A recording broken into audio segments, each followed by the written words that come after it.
Hi hello నమస్తే, నేను మీ Gopi. Welcome back to Red TV. ఈరోజు మనం వచ్చేసి ఎల్బీ స్టేడియంలో హైకోర్టు అడ్వకేట్ ప్రశాంత్ గారితో ఉన్నాం. సార్ నమస్తే. సార్ నమస్తే గోపి గారు. నమస్తే సార్. ఈరోజు చూసాము ఇప్పుడే ఉండవల్లి అరుణ్ కుమార్ గారు ఒక వ్యాఖ్య చేశారు. ఏంటంటే అది జైలుకి వెళ్ళిన ప్రతి ఒక్కరూ గెలుస్తున్నారు. ఇప్పుడు చంద్రబాబు గారు కూడా జైలుకి వెళ్ళారు, ఈయన కూడా గెలిచే అవకాశాలు ఉన్నాయని ఆయన ఒక వ్యాఖ్య చేశారు. దాని మీద మీ అభిప్రాయం ఏంటి సార్?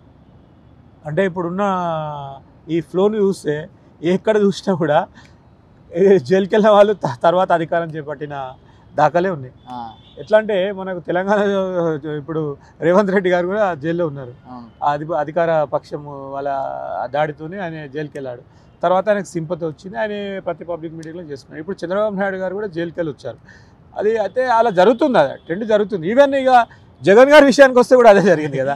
చాలా మంది ఏమంటారు, జగన్ చెంచల్ కూడా జైలుకి వెళ్ళి వస్తే అది ఒక మంచి సెంటిమెంట్ రా బాబు, ఒక ఏడుకొండల వెంకటేశ్వర స్వామి దర్శించుకున్నట్టే జైలుకి వెళ్ళి బయటకు వస్తే ఆ రాజకీయ అనుగ్రహం జరుగుతుంది, చెంచల్ కూడా జైలు వాస్తు అదే అంటారు.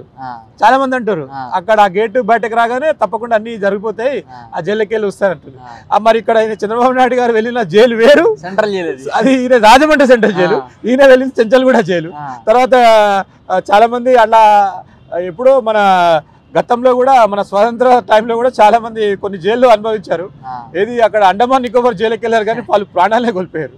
అంటే ఇక్కడున్న మన ఇప్పుడు విత్ ఇన్ మన స్వాతంత్రం వచ్చిన తర్వాత ఉన్న జైలుకి వెళ్ళిన మాత్రం అదైతే ట్రెండ్ ఉంది, చెప్పలేం మరి అదైతే జరుగుతుంది. కానీ ఇప్పుడు దానికి తోడు ఇప్పుడు చంద్రబాబు నాయుడు గారికి సానుభూతి అయితే అవకాశం ఉంది. ఎందుకంటే చంద్రబాబు నాయుడు గారి అవకాశము, దాని ఆయన అనుభవము, ఇప్పుడు ఆయన కూడా ఒకసారి ఆయన ఆత్మపరిశీలన చేసుకుంటారు. ఎందుకంటే నేను తెలంగాణలో ముఖ్యమంత్రి ఉన్నా, ఇప్పుడు సమైక్యాంధ్రకు వచ్చాను, మరి ఇప్పుడు నాకు ఇట్లా వ్యతిరేకత ఏర్పడ్డది, నేను ఎలాంటి పథకాలు చెప్పడం అనే గొప్ప స్ట్రాటజీని, ఆయన ఒక వ్యూహాన్ని ఏర్పరచుకొని ఒక ప్రణాళికతో చేసే అవకాశం ఉంది. ఎందుకంటే ఆయనకు రాజకీయ అనుభవం ఉంది. జన్మభూమి లాంటి కార్యక్రమాలు తెలంగాణ చెప్పి చాలా ప్రజలు ఆకర్షించాడు చంద్రబాబు నాయుడు గారు. జన్మభూమి అనే కార్యక్రమంతో చాలా ట్రెండింగ్ అయిపోయింది. తర్వాత రాజశేఖర రెడ్డి గారు ఎట్లా 108 ఎట్లయితే ఇంట్రొడ్యూస్ చేశారు, అట్లా ప్రజలను ఆకర్షించే పథకాలు ఆయన దగ్గర ఉన్నాయి చంద్రబాబు నాయుడు గారి దగ్గర. కాబట్టి ఆయన ఇప్పుడు ఆ సానుభూతి, ఆ జైలుకి వెళ్ళి వచ్చాడు కాబట్టి, అంటే దాని ఉద్దేశం ఏంటంటే జైలుకి వెళ్ళి వచ్చాడు, కొంతమంది చాలా బాధపడ్డారు, అంటే కొంతమంది బాధపడి ఉంటారు. తర్వాత కొంతమంది చంద్రబాబు నాయుడుకి ఏమి అవసరం ఉంది అంత 3 కోట్ల విషయాల 30 కోట్ల విషయాల దాంట్లో వెళ్ళడం, ఆయన చాలా డబ్బు ఉంది కదా అట్లా ఎందుకు చేశాడని కొంతమంది మాట్లాడారు. తర్వాత ఏంటిది, ఇప్పుడు ఆయనకి ఏం జరిగింది ఏంటో కానీ జైలుకి వెళ్ళాడు, జైల్లో శిక్ష అనుభవించాడు.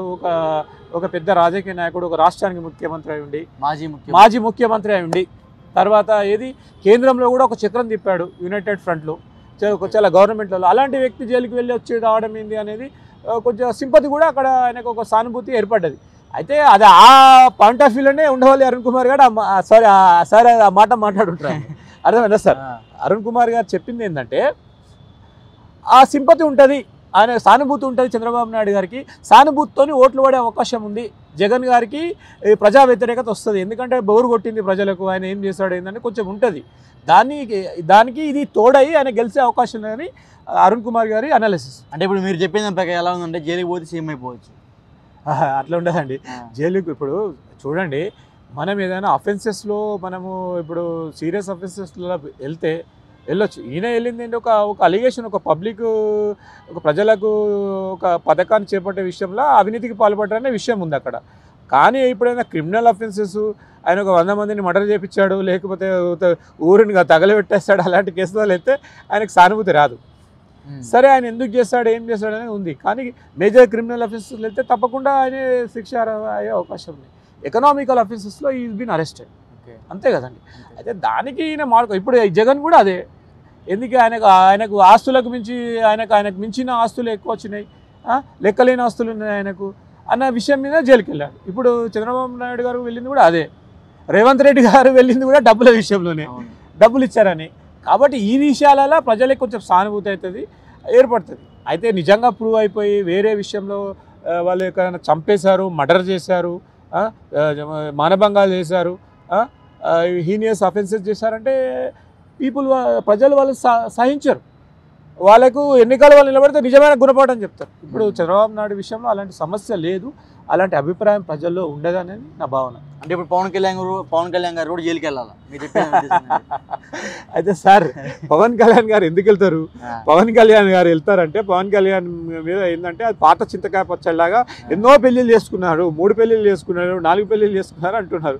అంటే ఆయన లీగల్గా చేసుకున్నాడు కదా, ఆయనకు చట్టం తెలుసు. అంతే నేనేమన్నాను సార్, ఇప్పుడు చంద్రబాబు గారు జైలుకి వెళ్ళారు సీఎం కావడానికి.